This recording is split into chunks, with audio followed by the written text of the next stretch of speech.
محبت خودش را و محبت پیامبرش را و محبت اهل بیت پیامبرش را و محبت اصحاب پیامبرش در قلب های ما شما هم جا بده و پروردگار بر اساس همین محبت ما با الله و پیامبر اگر بر ما شما ان شاء الله جنت را نصیب بکنه. چون بار شخص پیش پیامبر صلی الله علیه و سلم میآید و ازش پرسان میکنه که قیامت چه وقت است.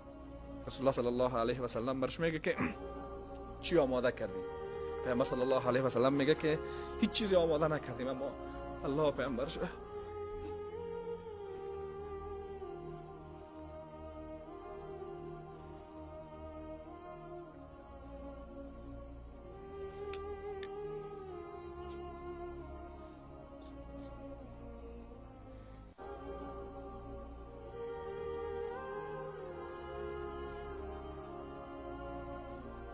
جالب است. اصحاب رسول الله من از پیامبر پرسان میکنن که قیامت چه وقت است؟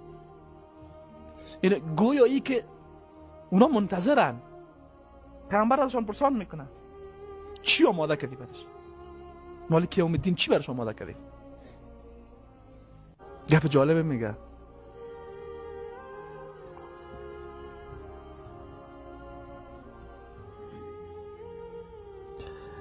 میگه اعمال ندارم پر الله و پیامبر را دوست دارم.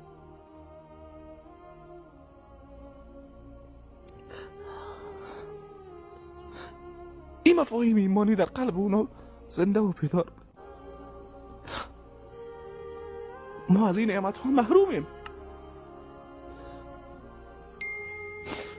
به یاد ما نمیآید.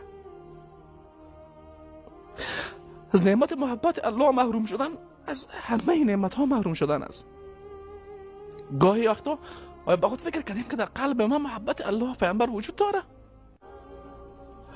او محبت الله و پیامبر باعث شده بیای از پیامبر وقوع قیامت پرسان بکنه. عجیب است.